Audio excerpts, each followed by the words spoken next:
मैं किसान परिवार से आता हूं, गांव का रहने वाला हूं और मैंने गांव की स्थिति देखी है। मैं समझता हूं कि सरकारी अस्पताल आम लोगों की उम्मीद का कितना बड़ा केंद्र होते हैं। आज महामारी के दौर में इन अस्पतालों पर हालात को संभालने का सबसे बड़ा जिम्मा है। जिला अस्पतालों में तो और भी दुरुस्त इंतजाम होने चाहिए। ये तमाम स्वास्थ्य अधिकारियों की जिम्मेदारी है कि वो ये तय करें कि कहीं कोई चूक नहीं रहे। लेकिन यूपी के अलग अलग जिलों के सरकारी अस्पतालों से जो तस्वीरें आई हैं वो भयावह है। जी हां, मैं इसे दोहराना चाहूंगा कि तस्वीरें भयावह हैं। फिरोजाबाद में कल शाम एक गरीब परिवार का शख्स अपने बीमार पिता को लेकर ट्रॉमा सेंटर में पहुंचा तो उसे ऑक्सीजन का इंतजाम करने की बात कहकर दूसरे अस्पताल भेज दिया गया। रास्ते में ही रोड पर उसकी मौत हो गई। बेड की जगह उसने फुटपाथ पर दम तोड़ दिया। ऐसी मौत के जिम्मेदार लोगों को मैं महामारी का खलनायक कह रहा हूं और इन खलनायकों की पहचान हम लोगों को करनी है।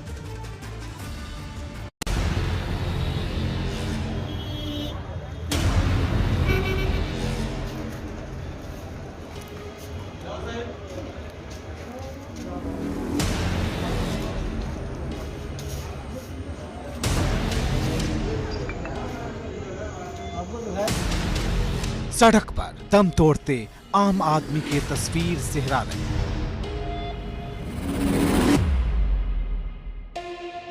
अस्पताल में ऑक्सीजन न मिले कोई चारा न था। हो गई, आप बाहर कहीं लेके जाओ।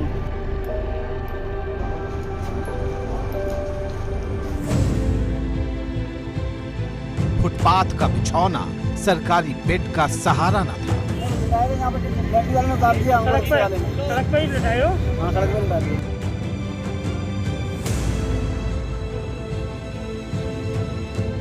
जब भंडार भरे हैं फिर हाहाकार क्यों है? Please help me, please. हे विधायक जी, संसद जी, हमारे ऊपर ध्यान दीजिए, नहीं तो हमारे बच्चे खाने बिना मर जाएंगे, सब बेकार हो जाएंगे बाबा। खाली पड़े हैं बेड तो रोड पर बीमार क्यों है? दर्द का सैलाब है, उम्मीदें क्यों तबाह है?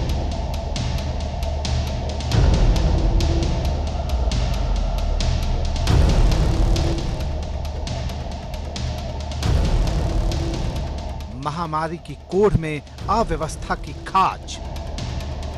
मंत्रियों के लिए बेड रख रहे हैं, भाई माँ के लिए भी रख लो। अपने माँ बचा रहे, हमारी बात तो बचा लो। जो कर रहे लापरवाही उन पर कब गिरेगी गाज? महामारी के खलनायकों को कुचल डालो।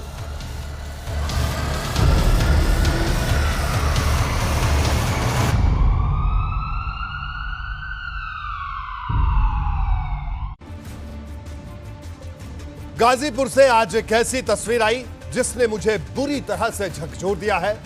यह तस्वीर आपको शूल की तरह चुभ सकती है। रिपोर्ट जिला अस्पताल से है, जहां की इमरजेंसी में जरूरी ऑक्सीजन सिलेंडर तक नहीं।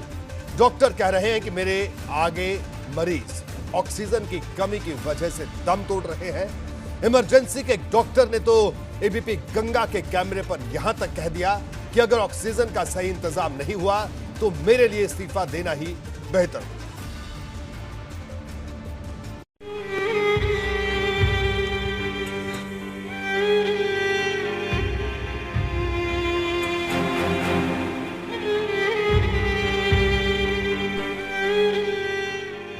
स्ट्रेचर या कुछ नहीं मिल पाया? नहीं, कुछ नहीं, नीचे ऊपर 3-4 चक्कर लगाने के बाद सर जी हम कह के चलो हमारे बाप है, हम तो ले ही जाएंगे कैसे भी।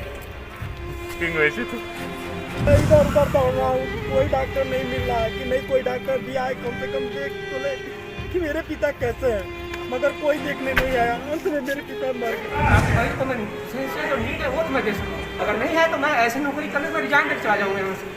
मैं ऐसी नौकरी में तत्काल में रिजाइन देना चाहता हूँ, मैं यहाँ काम नहीं करना चाहता। तो हमारे सामने मरीज मरे, मैं तमाशा देखूँ। कोरोना के कोहराम के बीच हर तरफ मौत का मंजर। आशा की उम्मीदें टूटी नहीं है, लेकिन निराशा का अंधकार कहीं ज्यादा गहरा है। अस्पतालों में ऑक्सीजन की कोई कमी नहीं होने के दावे अपनी जगह हैं, लेकिन जमीनी हकीकत देखकर लगता है कि अफसर सच की चोर बाजारी कर रहे हैं। वो सरकार को सही हालात बता नहीं रहे। भरोसा नहीं हो तो गाजीपुर जिला अस्पताल में अपनों को खो चुके इन परिजनों का दर्द सुनिए। कोई सुनवाई नहीं हुआ। क्या दिक्कत थी, क्या समस्याएं हुई थी? वही सांस का प्रॉब्लम था, सांस का प्रॉब्लम था। मैं कहा कि ऑक्सीजन लगा दिए ताकि ऊपर ले जाओ, यहाँ पे इमरजेंसी में ले गए, कोई एडमिट नहीं किया, तुरंत कहे कि ऊपर ले जाओ। ऊपर हम भागे भागे लेकर गए और वो अंत में जाकर वहाँ पे मैं इधर उधर दौड़ रहा हूँ, कोई डॉक्टर नहीं मिल रहा है कि नहीं कोई डॉक्टर भी आए कम से कम देख तो ले कि मेरे पिता कैसे हैं, मगर कोई देखने नहीं आया। अंत में मेरे पिता मर गए। आंखों देखा सच कभी झूठा नहीं होता। एबीपी गंगा ने अपने कैमरे में गाजीपुर जिला अस्पताल की इमरजेंसी वार्ड की वो तस्वीरें कैद की हैं जो हालात की निगरानी करने वालों की आंखें खोल सकती हैं। के ऊपर 3-4 चक्कर लगाने के बाद सर जी हम कहे कि चलो हमारे बाप है, हम तो ले ही जाएंगे कैसे भी, क्योंकि वैसे तो सिर्फ मरीजों के परिजनों का दर्द ही हालात की गवाही नहीं दे रहा। यहाँ के जिला अस्पताल की इमरजेंसी में तैनात एक डॉक्टर की जुबानी ऑक्सीजन की उपलब्धता की पूरी कहानी सुन लीजिए, जो मरीजों को अपनी आंखों के सामने मरता देखने से बेहतर अब पद से इस्तीफा देने तक को बेहतर बता रहे हैं। इस समय तत्काल में हमारे पास एक सिलेंडर भरा हुआ है अवेलेबल, उसी में हम 10 मिनट मरीजों को चेंज करता रहा हूँ, जो ज़्यादा सीरियस है उसको पहले लगा रहा हूँ, बाद में अल्टरनेटिव किसी और को लगा रहा हूँ। तो हमारे पास सबसे बड़ी समस्या आती है कि हमारे सामने मरीज एक्सपायर कर रहा है और मैं तमाशा देख रहा हूँ बैठ के यहाँ पे। तो मैं तो ये रिक्वेस्ट करूँगा ऊपर से, ताकि हमारे इमरजेंसी में पर्याप्त मात्रा में ऑक्सीजन सिलेंडर मिले, कम से कम 8 या 10 ऑक्सीजन सिलेंडर है, ताकि मरीज को मैं जो नीड है वो तो मैं दे सकूँ। अगर नहीं है तो मैं ऐसी नौकरी करने में रिजाइन देकर चला जाऊँगा यहाँ से। मैं ऐसी नौकरी में तत्काल में रिजाइन देना चाहता हूँ, मैं यहाँ काम नहीं करना चाहता। तो हमारे सामने मरीज मरे, मैं तमाशा देखता हूँ। एक ऑक्सीजन सिलेंडर के सहारे अगर किसी जिला अस्पताल की इमरजेंसी की व्यवस्था चलेगी तो समझा जा सकता है कि आम लोगों की जान किस कदर खतरे में होगी, वो भी तब जबकि महामारी का चरम काल चल रहा है। यहाँ के इमरजेंसी वार्ड में मात्र एक सिलेंडर के सहारे कई मरीजों का इलाज किया जा रहा है। यहाँ तक कि इसी ऑक्सीजन के अभाव में कई मरीजों की हम लोगों के आँख के सामने ही मौत हो गई। यहाँ तक कि कई मरीज तो ऐसे ही मिले जो अपने पिता को अपनी गोद में लेकर आए और इलाज नहीं हुआ, और यहाँ तक कि मानवता की हद तब पार कर गई जब उन्हें अपने मरे हुए पिता को लेकर वापस जाने के लिए स्ट्रेचर भी नहीं मिला। अफसरों ने यहाँ का दौरा किया था, दावा किया था कि यहाँ पहले से हालात ठीक हैं। इसमें कुछ हद तक सच्चाई हो सकती है, लेकिन इसकी मात्रा इस अस्पताल की इमरजेंसी में मौजूद ऑक्सीजन सिलेंडर की तरह ही है, इससे ज्यादा नहीं। जिला अस्पताल के प्रभारी तो अब भी कह रहे हैं कि पहले कमी थी, लेकिन अब ऑक्सीजन की कहीं कोई कमी नहीं है। ऑक्सीजन कंसंट्रेटर भी हमारे पास 40 है जो वातावरण से ऑक्सीजन बनाता है। ये कोरोना वार्ड के लिए आया था, और सिलेंडर भी हम लोग के पास बड़े वाले 27, छोटे वाले 54 हैं, जिसमें से 20-30 हमेशा भरे रहते हैं और कुछ भरने के लिए गए रहते हैं, वो अगले दिन आ जाते हैं। अधिकारी भले पूरा सच बयान न करें, लेकिन हकीकत यह है कि आम मरीजों के परिजन यहाँ की अव्यवस्था से बार बार भड़क जा रहे हैं। वार्ड बॉय और डॉक्टरों को झेलना पड़ रहा है।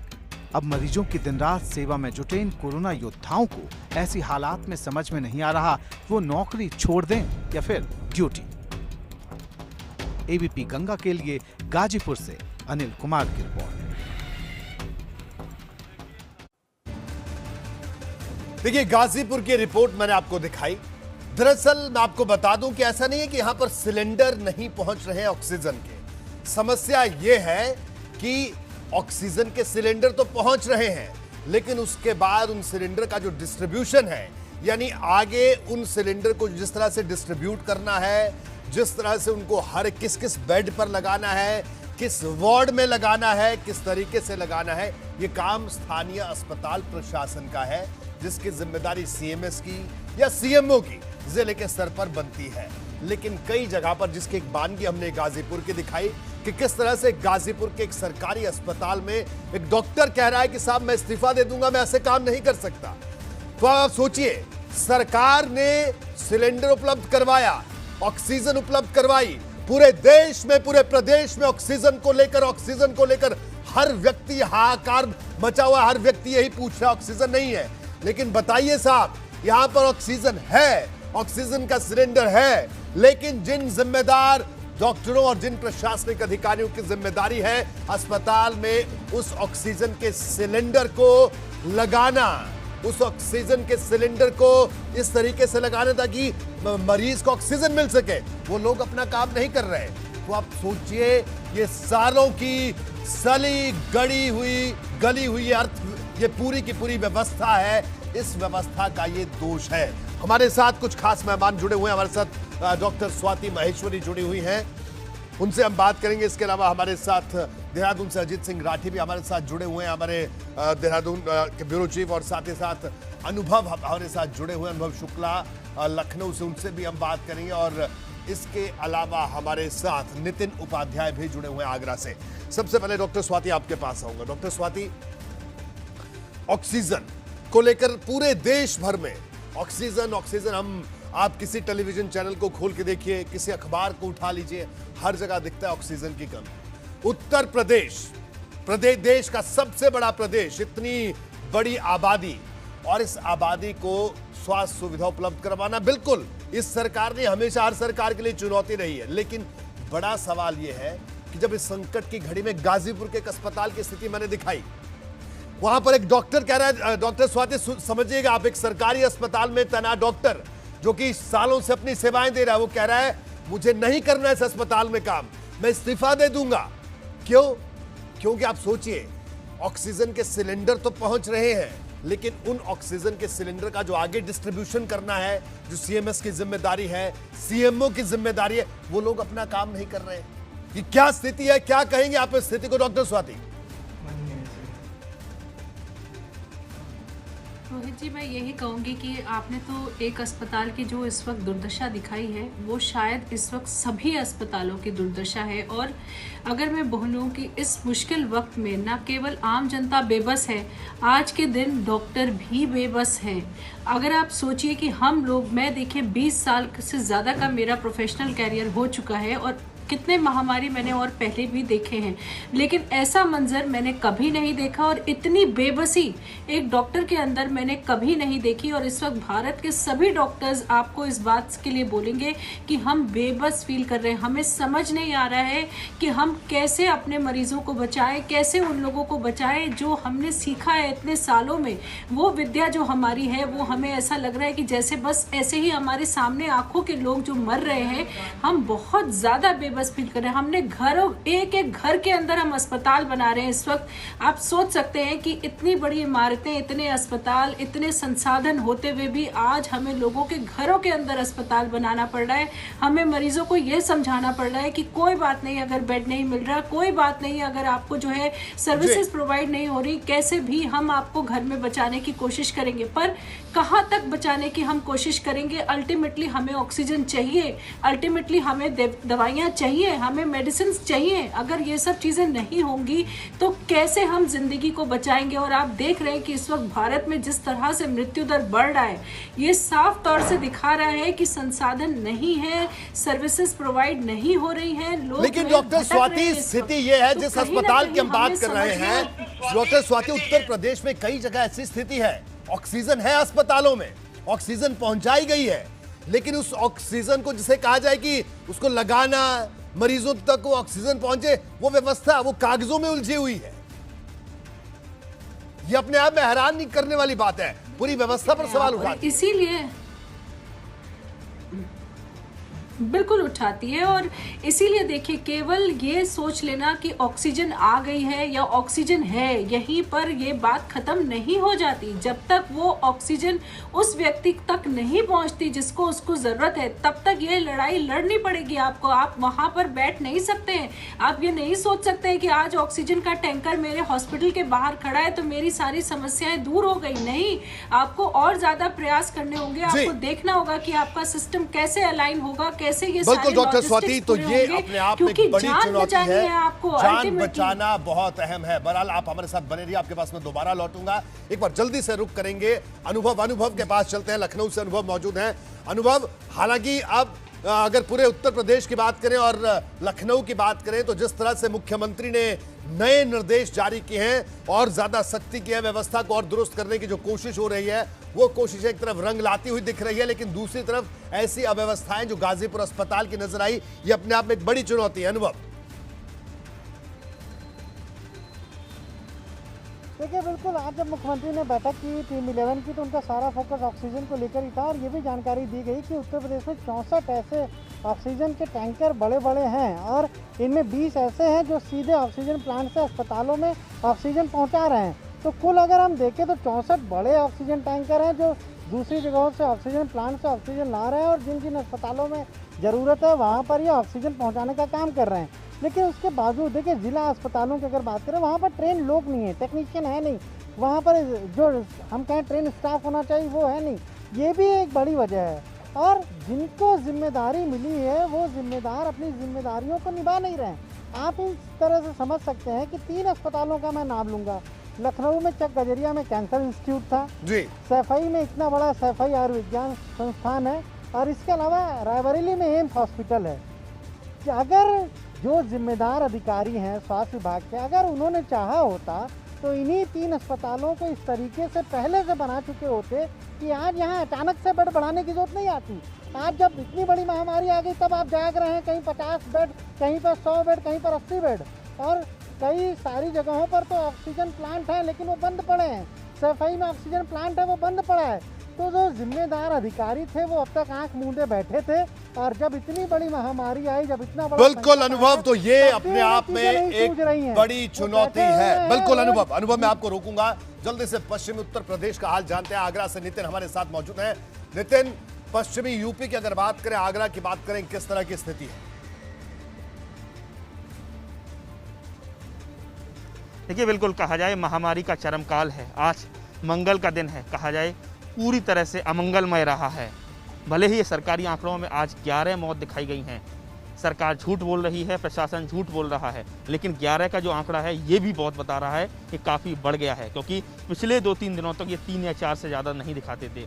और 11 के आगे 1 0 लगा ली जाए और उसको डबल कर दिया जाए, 300 से 400 मौतों का आज आंकड़ा है। ये मेरा यहाँ का ग्राउंड रिपोर्ट है, तो आप समझ सकते हैं। नितिन, अगर सरकारी अस्पतालों की बात करें, नितिन अगर अस्पतालों की बात करें तो जो स्थानीय स्तर पर जो व्यवस्था है जिसकी जिम्मेदारी सीएमएस की या सीएमओस की है, क्या उन व्यवस्थाओं को दुरुस्त किया जा रहा है? क्या स्थिति है नितिन? देखिए सर, एक मैं वाकया के तौर पर बताना चाहता हूँ। 2 लोगों ने आज मुझसे अप्रोच किया कि मुझे ऑक्सीजन का सिलेंडर की व्यवस्था करा दीजिए कि मेरे भाई और मेरे पिता इस समय हॉस्पिटल में एडमिट है। मैंने इसके लिए ऑफिसर्स को अप्रोच किया, वो लाइन में लगे, लेकिन थोड़ी देर में दोनों जगह से अनफॉर्चुनेटली मेरे पास फ़ोन आ गए कि आप छोड़ दीजिए। दोनों इस दुनिया को छोड़ कर चले गए। आप समझ सकते हैं कि स्थिति कितनी ज़्यादा विकराल है। बहादुर सिंह और हितेंद्र गौतम के भाई, ये 2 नाम हैं। आप समझ सकते हैं कि जिलाध्यक्ष इस समय जो गिरिराज कुशवाहा हैं, उनकी मां का निधन हो गया, उनके पिता का सोबरन सिंह का निधन हो गया ऑक्सीजन क्राइसिस की वजह से। चारों तरफ हाहाकार है। कल बीती रात लोग हाईवे पर उतरकर बाहर आ गए, सड़क जाम कर दी, उपाध्याय हॉस्पिटल में तोड़फोड़ कर दी गई, पारस हॉस्पिटल में मौतें हुई हैं। हर जगह से यही सूचना मिल रही है कि जबरदस्त बिल्कुल नितिन, यानी पश्चिमी उत्तर प्रदेश में भी संकट लगातार बढ़ रहा है और बिल्कुल इस संकट से जूझना है, मिलकर लड़ना है। ये बात भी हम सब लोगों को ध्यान में रखनी होगी। एक बार जल्दी से उत्तराखंड का रुख कर लेते हैं। हमारे साथ अजीत सिंह राठी जुड़े हैं। अजीत सिंह राठी से जानेंगे कि उत्तराखंड की स्थिति क्या है इस वक्त, मौजूदा स्थिति किस तरह से स्वास्थ्य व्यवस्थाएं वहां पर चल रही है। अजीत, रोहित, देखिए यहाँ का हाल भी दूसरी जगह से जुदा नहीं है। आज 5700 से ज़्यादा मरीज इस छोटे से राज्य में आए हैं, नए कोरोना मरीज। जो 24 घंटे में जो एक बार नया आंकड़ा आता है तो 5700 से ज़्यादा है। और आप ताज्जुब करेंगे, 97 डेथ हैं उत्तराखंड में आज। तो ये किसी को भी सुनकर एक शॉक हो सकता है, एक धक्का लग सकता है। और हालत ये दिखाई है, हमने अपने दर्शकों को आज दिखाया भी है कि जो एक बड़ा हॉस्पिटल, दून हॉस्पिटल, जो गवर्नमेंट का हॉस्पिटल है, और मैं अगर ये बात कहूँ कि वो पूरे उत्तराखंड में जितनी भी ओपीडी होती हैं, जितने भी मरीज आते हैं, उनमें अगर 25% का बाहर मरीजों का वो खुद उठाता है। आज उस दून हॉस्पिटल ने अपने बाहर एक नोटिस चस्पा कर दिया कि यहाँ पर ऑक्सीजन ख़त्म हो गई है, लिहाजा अभी मरीज भर्ती ना करें। तो ऐसी स्थिति को जब आप ये सब मान लीजिए कि ये हाइप हो गई है और इतना ज़्यादा यहाँ पर तनाव हो गया है। जैसे मैंने भी आपको संख्या बताई है, 5700 से ज़्यादा मरीज और 97 मौत। तो ये उत्तराखंड जैसे छोटे राज्य के लिए, जहाँ हिमालयी राज्य हम जिनको कहते हैं, जहाँ से पूरे देश को, पूरे दुनिया को हवा, पानी और ये सब शुद्ध वातावरण की दरकार रहती है, और जहाँ से सबसे ज़्यादा ऑक्सीजन यहाँ से मिलता है, तो यहाँ इतना डेंस फॉरेस्ट है। यहाँ पर पहाड़ के जो ज़िले हैं, चंपावत या बागेश्वर या रुद्रप्रयाग, चमोली जैसे ज़िले जो बिल्कुल विशुद्ध रूप से पर्वतीय ज़िले हैं, वहाँ 250-250। ठीक है, बिल्कुल अजीत। लेकिन अगर आज हरिद्वार की बात करें, आज एक तरह से शाही स्नान था, वहां पर क्या स्थिति रही?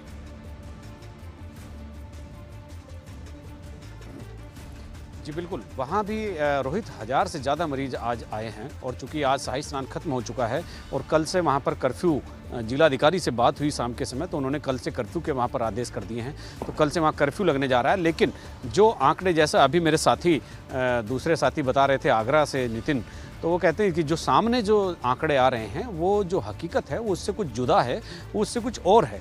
और हरिद्वार में जिस तरह से कुंभ में लाखों लोगों की भीड़ जुटी है, और ख़ास तौर पर 11 से 15 अप्रैल के बीच हम लोग वहाँ खुद मौजूद थे, और लोगों का ये मानना था, स्वास्थ्य अधिकारी दबी जुबान में ये कह रहे थे कि यहाँ पर 50,000 से भी ज़्यादा केस हो सकते हैं। इस विस्फोट को हम अभी करना नहीं चाहते हैं। बारी बारी से किस तरह से लोगों के टेस्ट हो रहे हैं, कितनी कैपेसिटी है, 30,000 से ज़्यादा जांचें पेंडिंग पड़ी हैं। तो यहाँ पर भी बहुत तनावपूर्ण स्थिति रोहित हो गई है, और इस छोटे राज्य में संसाधन कम है, और आज से पहले संसाधन जुटाने के और हेल्थ सेक्टर को स्ट्रेंथ करने का बहुत ज़्यादा काम यहाँ पर हुआ भी नहीं है। और ये हालत तब हो रही है जब यहाँ पर पिछले 4 साल से मुख्यमंत्री के पास ही स्वास्थ्य मंत्रालय रहता है। तो स्थिति ये है, उत्तराखंड की स्थिति भी ठीक नहीं है। उत्तराखंड में भी हालात लगातार खराब होते जा रहे हैं। यूपी में ऑक्सीजन का संकट ना बढ़े, इसके लिए राज्य सरकार ने कई बड़े कदम उठाए हैं। टीम 11 के साथ सुबह में हुई बैठक में सीएम योगी ने बड़े निर्देश दिए हैं। इसकी एक एक बात आपको जानना चाहिए। आज के दौर में सूचना ही बड़ी शक्ति है, जिससे आपको कोई गुमराह ना कर सके। किसी भी मुद्दे को समझने के लिए उसके हर पहलू पर गौर करना जरूरी है। इसलिए हम आपको मुख्यमंत्री की तरफ से दिए गए हर बड़े निर्देश के बारे में बता रहे हैं। न बेड्स की कमी है, न ऑक्सीजन की कमी है, न रेमडेसिविर की कमी या किसी अन्य जीवन रक्षक दवा की भी कमी नहीं है। यूपी सरकार के मुताबिक प्रदेश में ऑक्सीजन की सप्लाई हर दिन बढ़ रही है। इस वक्त 64 टैंकर ऑक्सीजन सप्लाई में जुटे हैं। 20 टैंकर अलग अलग जिलों में सीधे अस्पताल में आपूर्ति कर रहे हैं। केंद्र सरकार से भी 8 नए टैंकर मिल रहे हैं। इसके साथ ही जमशेदपुर से ऑक्सीजन की सप्लाई कराई जा रही है। सीएम योगी ने निर्देश दिया है कि सभी ऑक्सीजन टैंकर जीपीएस से लैस रहें, उनकी लाइव मॉनिटरिंग की जाए, ऑक्सीजन ऑडिट का काम भी तेजी से किया जाए। पूर्व में ये घोषणा की जा चुकी है कि हर मरीज को अस्पताल में भेजा जाएगा। यदि सरकारी अस्पताल में जगह नहीं है, बेड नहीं है, तो उसे निजी अस्पताल में बेड उपलब्ध कराया जाएगा, और उसका सारा खर्चा उत्तर प्रदेश सरकार उस निजी अस्पताल को उपलब्ध कराएगी। राज्य सरकार के मुताबिक प्रदेश में अलग अलग हॉस्पिटल में पहले से ही 32 ऑक्सीजन प्लांट मौजूद हैं। अब 39 और अस्पतालों में ऑक्सीजन प्लांट लगाने के लिए आदेश दे दिए गए हैं। पीएम केयर्स के तहत केंद्र की तरफ से बनाए जाने वाले ऑक्सीजन प्लांट से जुड़े प्रस्ताव भेजे जा रहे हैं। सरकार के मुताबिक लखनऊ, कानपुर, बरेली, वाराणसी, गोरखपुर जोन में ऑक्सीजन की डिमांड और सप्लाई के साथ ही वितरण की स्थिति संतुलन में है। इसके साथ ही आगरा, मथुरा और अलीगढ़ में प्रभावी इंतजाम किए जाने पर जोर दिया गया है। इसके लिए फौरन एक्शन लेने को कहा गया है। राज्य सरकार के मुताबिक प्रदेश में ऑक्सीजन प्लांट की स्थापना के लिए निजी क्षेत्र की तरफ से 54 प्रस्ताव मिले हैं। इस पर गौर करने के बाद पूरा सहयोग देने की बात कही गई है, जिससे जल्द से जल्द प्लांट लगें। इसके साथ ही हर मेडिकल कॉलेज में एक लिक्विड ऑक्सीजन प्लांट और एक एयर सेपरेटर प्लांट लगाने के आदेश दिए गए हैं। 100 बेड से अधिक क्षमता वाले सभी अस्पतालों में ऑक्सीजन प्लांट लगाने का एक्शन प्लान तैयार करने को भी कहा गया है। साथ ही सीएचसी पर छोटे ऑक्सीजन जनरेशन प्लांट लगाए जाएंगे। Bureau report, ABP Ganga. बिल्कुल, हमारे साथ डॉक्टर अनूप जुड़े हुए हैं, सीनियर डॉक्टर हैं, इस वक्त लखनऊ से हमारे साथ जुड़े हैं डॉक्टर अनूप। अगर जो ये मौजूदा स्थिति है, क्या कहना आपका, क्योंकि पूरा प्रदेश इस वक्त देख रहा है, बड़ी संजीदगी के साथ चीजों को समझ रहा है, जो ये स्थिति अभी है, क्या ये माना जाए कि ये स्थिति अब धीरे धीरे जो इसका पीक है, आपको क्या लगता है, आपका अनुभव क्या कहता है कि अभी क्या ये जो सेकंड वेव है इसका पीक आना भी बाकी है या आने वाले दिनों में स्थितियां बेहतर होंगी? किस तरह से आप देख रहे हैं? देखिए, अभी जो सिचुएशन, अगर हम लखनऊ की बात करें या यूपी की बात करें, लास्ट 2 दिन में जब कंप्लीट लॉकडाउन रहा लखनऊ में और यूपी में, तो हमें उसके बेहतर रिजल्ट देखने को मिले। जो केसेस हमारे 5000 से ऊपर आ रहे थे वो अब 4000 के अंदर लास्ट 2 दिन से आए हैं। हमारे यहाँ मृत्यु दर भी कंपैरेटिवली कम हुई है, लेकिन जानने की बात ये है कि हमारा इन्फेक्शन पॉजिटिविटी रेट काफ़ी हाई है, वो लगभग 16-17 के करीब है। तो ये कहना कि अभी हम पीक आ चुका है शायद डिफ़िकल्ट होगा, हमें 6-7 दिन का लगातार डाटा देखना होगा, हम तभी बता पाएंगे। लेकिन इतना ज़रूर मैं कह सकता हूँ अपने प्रदेशवासियों को कि भले लॉकडाउन लगे या ना लगे, आपको सिर्फ लॉकडाउन में रहने की ज़रूरत है, क्योंकि सोशल डिस्टेंसिंग, मास्क और अननेसेसरी ना निकलना, कोविड प्रोटोकॉल को फॉलो करना, सिर्फ यही हमारी जान की सुरक्षा की गारंटी है। अगर आज आप बीमार पड़ जाते हैं, कोविड हो जाता है, और अगर आप किसी तरह की लापरवाही बरतते हैं, तो मैं सीधी तौर पे कहना चाहता हूं कि इसके लिए आप स्वयं जिम्मेदार हैं। तो हमारी भी कुछ जिम्मेदारी है अपने प्रति, उसको समझने की ज़रूरत है। तो अभी पीक आ गया है ये कहना मुश्किल है, लेकिन ऐसा प्रतीत होता है कि अगर हम लोग स्ट्रिक्ट कोविड प्रोटोकॉल को फॉलो करते हैं तो डेफिनेटली शायद कुछ दिन हम प्लेट्यू की तरफ रहें, लेकिन जैसा कि 4 से 5000 केस शायद एक हफ्ते तक आते रहें, तब हम ये कह पाएंगे कि ये शायद पीक आ गया और उसके बाद गिरना शुरू हो। जब तक हमें कंटिन्यूअस 6-7 दिन तक केसेस गिरने का ट्रेंड नहीं शुरू होता है, तब तक हम ये नहीं कह सकते कि पीक आ गया है।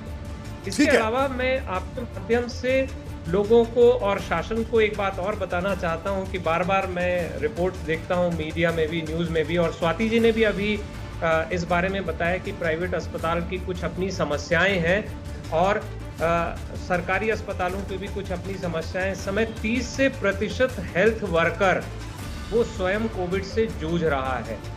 तो केसेस बहुत ज़्यादा हैं, संसाधनों की कमी है, उसमें मानव संसाधन की भी बहुत ज़्यादा कमी है।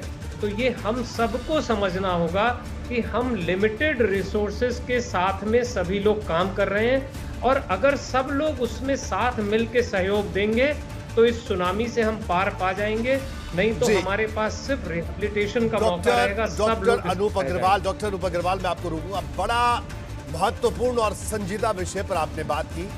एक तरफ ठीक है, एक तरफ क्योंकि इतना बड़ा संकट आन पड़ा, किसी ने नहीं सोचा था इतना बड़ा संकट आन पड़ेगा, हमारा इंफ्रास्ट्रक्चर कम पड़ रहा है, और जिस तरह से आपने एक आंकड़ा बताया कि 30% हेल्थ वर्कर्स वो कोरोना पॉजिटिव हुए हैं, तो इसका मतलब वो काम पर नहीं है। और अगर आने वाले दिनों में अगर ये तादाद बढ़ती है, तो जो अस्पतालों में लोग भर्ती हो रहे हैं, जो लोग कह रहे हैं कि साहब हमें ऑक्सीजन दे दो, हमें वेंटिलेटर दे दो, उन लोगों को ऑक्सीजन चढ़ाने के लिए जब लोग ही अस्पतालों में नहीं मिलेंगे तो स्थिति और भयावह होगी। तो ऐसे में क्या कोई रास्ता आपकी नजर में है कि ये स्थिति ना हो, हम कम से कम इस फ्रंट पे तो हम परेशान ना हो? आपने सही कहा। मैं इसको थोड़ा सा रिवर्स प्रोसेस में ले जाता हूँ। नंबर 1, आज की जो भी हेल्थ वर्कर्स है उनको स्वयं बेड मिलना सुनिश्चित करना बहुत ज़रूरी है, जिससे कि वो जल्दी से जल्दी ठीक हों, हमारे उनके लॉस ना हो, उस पर्सन का लॉस ना हो। तो मैं आपके माध्यम से अपील करना चाहता हूं कि हेल्थ वर्कर्स के लिए अस्पतालों में बेड को सुरक्षित करे सरकार, की हेल्थ वर्कर्स को सही समय पे सही उपचार मिले। दूसरी बात ये कि हमें इसके लिए प्रिपेयर रहना होगा। मैं पिछले 1 हफ्ते से ये बात आप लोगों के माध्यम से कह रहा हूँ कि कहीं ऐसा ना हो कि हम ऑक्सीजन की सप्लाई और बेड सब कुछ कर लें, लेकिन उस ऑक्सीजन को लगाने वाला व्यक्ति, उस मरीज को ट्रीट करने वाला व्यक्ति हमें ना मिले। तो हमें अपने मानव संसाधन पर अभी से विचार करना होगा। हमें ये देखना होगा कि न सिर्फ कोविड अस्पताल बल्कि नॉन कोविड अस्पताल में जो भी कर्मचारी बिना किसी रीजन के जा रहे हैं, उनके लिए सरकार की तरफ से आदेश आना चाहिए कि ऐसे नर्सेज या पैरामेडिकल स्टाफ जो भी बिना किसी रीजन से छोड़ के जा रहे हैं उनके ऊपर स्ट्रिक्ट एक्शन हो। दूसरा, हमको जल्दी से जल्दी ज़्यादा से ज़्यादा कर्मचारियों को, चाहे हेल्थ वर्कर हो या पैरामेडिकल स्टाफ हो, उनको सरकारी अस्पतालों में कॉन्ट्रैक्चुअल बेसिस पे और प्राइवेट अस्पतालों में, चाहे वो नॉन कोविड हो या कोविड अस्पतालों में हो, हमें उनको जल्दी से जल्दी इंगेज करना होगा, जिससे कि हम उनको कोविड प्रोटोकॉल में ट्रेन भी कर सकें। तो ये बहुत बड़ा एस्पेक्ट है कि हम ज्यादा से ज्यादा लोगों को ट्रेन बिल्कुल करें, ये एक बड़ी स्थिति आपने बताई। एक बार जल्दी से हम अपने तमाम संवाददाताओं के पास चलते हैं कि वहां क्या स्थिति। अजीत सिंह राठी, अगर हम बात करें उत्तराखंड की, क्या उत्तराखंड में भी ये स्थिति है? क्योंकि जो हेल्थ केयर स्टाफ है या हेल्थ वर्कर्स हैं वो भी बीमार पड़ रहे हैं, और क्या अभी उत्तराखंड में ऐसी स्थिति है कि अस्पतालों में किसी तरह का कोई संकट?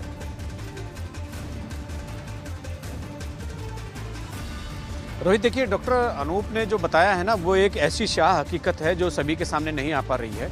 और जो मेडिकल स्टाफ है, पैरामेडिकल स्टाफ है, जो मरीजों का इलाज कर रहा है, वाकई उनको बहुत ही कष्ट उठाने पड़ रहे हैं। और उनमें से ज़्यादातर लोग कोरोना पॉजिटिव होकर घर बैठे हैं, और उनका क्वारंटाइन पीरियड जब तक ख़त्म नहीं होता वो वापस नहीं आते।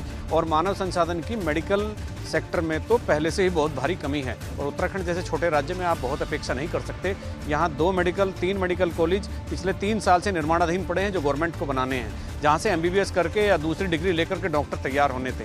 यहाँ पर तो डॉक्टर तैयार ही नहीं हो रहे, डॉक्टर की जगह डॉक्टर ही काम कर सकता है। और ये वाकई जो डॉक्टर अनूप ने बताया, ये सारी चीज़ें अब धीरे धीरे बाहर आ रही है।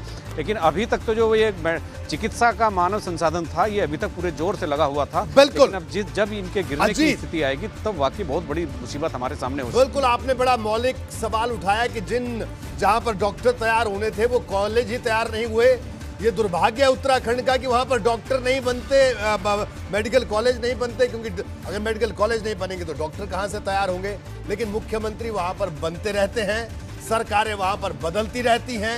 ये एक बड़ा दुर्भाग्य उत्तराखंड का। लेकिन अजीत, एक और बड़ी बात, दून मेडिकल कॉलेज अस्पताल की अगर बात करें, वहां पर हम एक रिपोर्ट भी दिखाएंगे जो आपने रिपोर्ट भेजी है, लेकिन क्या वहां पर एक नोटिस चस्पा कर दिया गया है कि हमारे पास बेड नहीं है? तो आप सोचिए कहां जाएगा आम आदमी।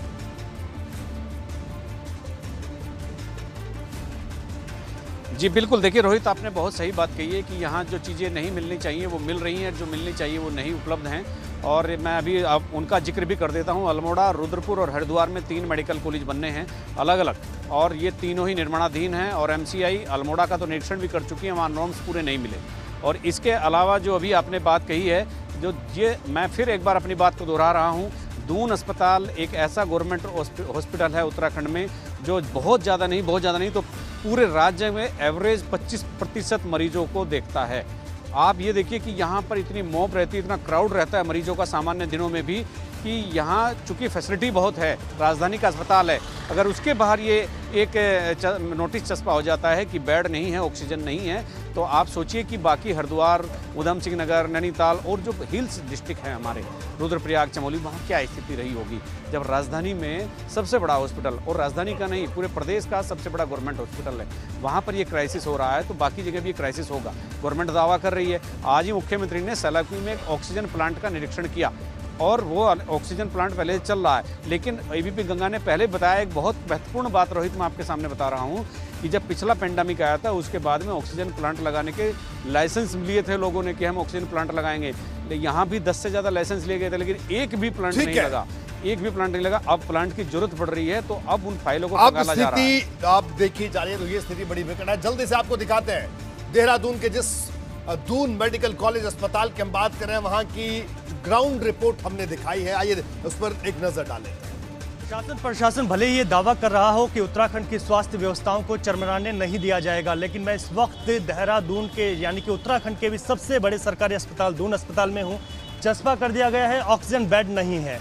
यानी कि आप देख रहे हैं कि चाहे शासकीय प्रवक्ता हो या फिर DM हो, कोई भी हो, सभी ये कह रहे हैं कि पूरी व्यवस्था है, लेकिन साफ तौर पर जो मरीज यहाँ पर पहुँच रहे हैं उनके लिए सबसे बड़े अस्पताल में ये बोर्ड अब लिख दिया गया है कि यहाँ पर ऑक्सीजन बेड उपलब्ध नहीं है। यानी कि जो भी कोरोना के पेशेंट है करीब उन्हें ऑक्सीजन की ही ज़रूरत पड़ रही है। लेकिन सबसे बड़े अस्पताल में, जिसमें खुद मुख्यमंत्री ने कुछ दिन पहले यहाँ पर वो आए थे, उन्होंने स्थलीय निरीक्षण किया था, तमाम अधिकारियों को निर्देश दिए थे, लेकिन फिलहाल अभी सरकार यहाँ पर ऑक्सीजन बेड को उपलब्ध कराने में भी फेल नज़र आ रही है। हालात यही नहीं है, अगर हम बात करें अस्पतालों की, तो लगातार ये हालात दिनों दिन बिगड़ते जा रहे हैं। प्राइवेट अस्पतालों में एक जनरल बेड भी लोगों को मुहैया नहीं हो पा रहा है।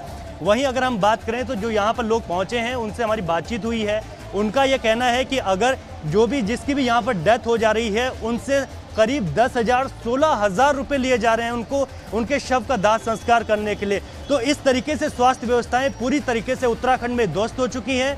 चाहे हम बात करें कितने भी शासन प्रशासन के दावे हों, वो बिल्कुल खोखले हैं। और एक ग्राउंड रिपोर्ट आपको एबीपी गंगा दिखा रहा है कि सबसे बड़े अस्पताल में साफ तौर पर लिख दिया गया है कि ऑक्सीजन बेड नहीं है। अपने सहयोगी निशांत चौहान के साथ रवि कैंथुरा, एबीपी गंगा, देहरादून। बिल्कुल ये स्थिति वहां पर है। जल्दी से चलते हम अनुभव शुक्ला के पास लखनऊ में। अनुभव, अगर तैयारी की बात करें तो क्योंकि देखिए कहीं ना कहीं जो कमियां थी अब वक्त है उन कमियों को दूर करने का, क्योंकि अगर अब भी उन कमियों पर ही ध्यान दिया गया और उनको दूर नहीं किया गया तो बहुत देर हो जाएगी। तो अगर उस तरह के मेजर्स की बात करें तो किस तरह के कदम अभी उठाए जा रहे हैं अनुभव? देखिए, पिछले अगर हफ्ते भर की बात करें तो लगातार सरकार ने कोशिश की है और उसके जो असर हैं, सकारात्मक असर भी अब दिख रहे हैं। चाहे हम नाइट कर्फ्यू की बात करें, चाहे हम वीकेंड लॉकडाउन की बात करें, चाहे हम ऑक्सीजन की बात करें। 64 ऑक्सीजन के बड़े टैंकर उत्तर प्रदेश में, इसके अलावा 20 ऐसे हैं जो अलग अलग प्लांट से सीधे अस्पतालों में ऑक्सीजन पहुँचा रहे हैं और 39 चिकित्सा संस्थान ऐसे जहाँ उनका खुद का अपना ऑक्सीजन प्लांट है। तो कई सारी चीज़ें ऐसी हैं जिस पर काम बहुत तेज़ी से हो रहा है और उसी का असर है कि अब राजधानी लखनऊ में हम कहें तो पिछले 5-6 दिनों की अपेक्षा अब ऑक्सीजन की जो किल्लत है वो काफ़ी कम हुई है। लगातार सरकार काम कर रही है और इसी कोशिश में जुटी है कि ये जो कोरोना का संक्रमण है इसकी चेन को तोड़ा जाए और इसी का नतीजा है कि पिछले 3 दिनों से लखनऊ समेत पूरे उत्तर प्रदेश में मामले कम आ रहे हैं। लखनऊ की अगर बात करें तो 2 हफ्ते बाद ऐसा हुआ कि 5,000 से कम मामले सामने आए। आज भी 5,000 से कम मामले सामने आए, कल भी मामले कम सामने आए थे। और अगर हम कल की बात करें तो कल 33,000 के आसपास मामले थे, आज 32,000 हो गए मामले। तो जो सरकार के प्रयास हैं वो भी बहुत तेज़ी से हो रहे हैं, कदम उठाए जा रहे हैं और उसी कोशिशों का नतीजा है कि जो ये मामले भी कम आ रहे हैं। ठीक है अनुभव। नितिन, अगर आगरा मंडल की बात करें तो मुख्यमंत्री ने आज बैठक भी ली और उस बैठक में भी उन्होंने साफ तौर पर कहा कि वहां पर स्थितियों को दुरुस्त करने की जरूरत है, निर्देश भी दिए गए हैं। तो अगर प्रशासनिक अमले की बात करें नितिन, तो क्या बड़े कदम आगरा में उठाए जा रहे हैं? देखिए, आगरा में कदम सारे उठाए जा रहे हैं लेकिन उसके जो अपेक्षित नतीजे फिलहाल नजर नहीं आ रहे हैं। अगर आंकड़ों की बात की जाए, कल और आज 400 प्लस आंकड़े आए हैं, इससे पहले लगातार 500 प्लस आंकड़े आ रहे हैं। तो तुलनात्मक तौर पर आंकड़ों के हिसाब से थोड़ी राहत जरूर है, लेकिन जिस तरह से मौतों का जो आंकड़ा है वो जो लगातार बढ़ रहा है, खासकर ऑक्सीजन क्राइसिस की वजह से लगातार मौतें हो रही हैं, हर अस्पताल में मौतें हो रही हैं, बवाल हो रहा है। लगातार एक वेंटिलेटर एक बेड के लिए आपको ऐसा जंग लड़ना पड़ रहा है। तो वो समझा जा सकता है कि जो प्रयास किए जा रहे हैं उसके जो नतीजे हैं आगामी दिनों में फिलहाल वो नतीजे जरूर दिख सकते हैं, लेकिन फौरी तौर पर अभी तात्कालिक वो नतीजे इतने ज़्यादा कारगर नज़र नहीं आ रहे हैं। आज आगरा के एक विधायक ने मुख्यमंत्री को चिट्ठी लिखी है, चिंता जाहिर की है। आगरा से जो आगरा दक्षिण से विधायक हैं योगेंद्र उपाध्याय, 27 लाख रुपए उन्होंने अपनी निधि से प्लांट लगाने की बात भी कही है, लेकिन जो चीज़ें नज़र आनी चाहिए वो सबसे ज़्यादा बिल्कुल नितिन कि जो ऑक्सीजन की वजह से, क्योंकि ये जो पूरा वायरस है आपके लंग्स पर असर कर रहा है, तो ऑक्सीजन की वजह से मौतें ना हो। भले ही सीवियर कंडीशन है, कई सारे ऐसे मरीज हैं जो कोविड की वजह से सर्वाइव नहीं कर पा रहे हैं, लेकिन प्राइमरी तौर पर अगर ऑक्सीजन क्राइसिस से मौतें हो रही हैं तो कहीं ना कहीं इसके लिए व्यवस्था का दोष माना जाएगा। बिल्कुल नितिन, तो आगरा, मथुरा और अलीगढ़ यहाँ पर खासी तवज्जो देने की बात कही गई है इन 3 परिक्षेत्रों में, ताकि ऑक्सीजन की कमी को दूर किया जाए। कि अगर अभी हम ये नहीं कह सकते, क्योंकि अभी जो तमाम स्टडीज आ रही है कि अभी पीक आना बाकी है। अगर ऐसी स्थितियां हैं तो हम लोग कितने तैयार हैं? मौजूदा स्थितियों को देखकर क्या कहना है आपका? देखिए, अगर मौजूदा स्थिति को देखें तो इतना मैं जरूर कह सकता हूं कि शासन प्रशासन अपनी तरफ से पूरी कोशिश कर रहा है। और अगर 4 दिन पहले के हालात की बात हम करें और आज की बात करें तो डेफिनेटली चीज़ों में बदलाव आया है। ऑक्सीजन की कमी में थोड़ी बेहतरी हुई है, बेड की अवेलेबिलिटी बेहतर हुई है, कोविड कमांड सेंटर को टाइट किया गया है, लोगों को होम आइसोलेशन पे कंसल्टेशन और दवाइयाँ मिल रही हैं। लेकिन ये सुनामी है रोहित जी। सुनामी मतलब कि जो भी हमारे संसाधन हैं वो आज की हिसाब से ही बहुत कम है, तो आने वाले 10 दिन हमारे लिए बहुत खतरनाक होंगे। और मैं फिर से कह रहा हूँ कि जब भी ये पीक आएगा, अगर हम मानते हैं कि ये 10 दिन में भी पीक आना है, तो हमारे संसाधन कम पड़ने वाले हैं। इसलिए हमें बहुत बच के और सावधानी से रहना है और लगातार डे टू डे बेसिस पे हमको अपनी तैयारियों को अपग्रेड करते रहना है, अपनी तैयारियों को बढ़ाते रहना है। हमको ये नहीं मान के बैठ जाना है कि हाँ अब इतना काम हो चुका। इसलिए हम लगातार L2 L3 बेड को बढ़ाएं, लगातार ऑक्सीजन की उपलब्धता को और बढ़ाते जाना है। जो आज की ऑक्सीजन रिक्वायरमेंट है सिर्फ उतनी नहीं पूरी करनी है, हमको आने वाले 10 दिन में जो परसेंटेज ऑफ ऑक्सीजन रिक्वायरमेंट बढ़ेगी उसके हिसाब से आज ही तैयारी करनी है। जो percentage of L2 L3 bed की हमें आने वाले 10 दिन में रिक्वायर्ड होनी है उसकी भी तैयारी करनी है और ये सोच के चलना है। बिल्कुल अरूप अग्रवाल साहब, तो ये तैयारी हमें करनी होगी और इस बीच एबीपी गंगा की मुहिम जारी है। हम लगातार हर रोज एक ऐसा कोरोना से जुड़ी हुई एक ऐसी बात उठाते हैं, जैसे कल हमने बात की थी जो लोग कालाबाजारी कर रहे हैं संकट के दौर में, किस तरह से ऑक्सीमीटर की कालाबाजारी हो रही है, ऑक्सीजन के सिलेंडर की कालाबाजारी हो रही है, कुछ दवाओं की कालाबाजारी हो रही है। तो मैं आपको बता दूं कि उत्तर प्रदेश पुलिस ने अब से कुछ देर पहले ट्वीट के जरिए जानकारी दी है। प्रशांत कुमार जो कि एडीजीएलओ है, उन्होंने ये जानकारी साझा की है कि अब तक 62 लोग जो कालाबाजारी करते हुए पकड़े गए हैं उनको गिरफ्तार किया गया है, जिनमें से 987 इंजेक्शन बरामद हुए, 285 ऑक्सीजन के सिलेंडर भी बरामद किए गए हैं। तो लगातार मुहिम रंग ला रही है, उत्तर प्रदेश पुलिस भी अपनी जिम्मेदारी निभा रही है।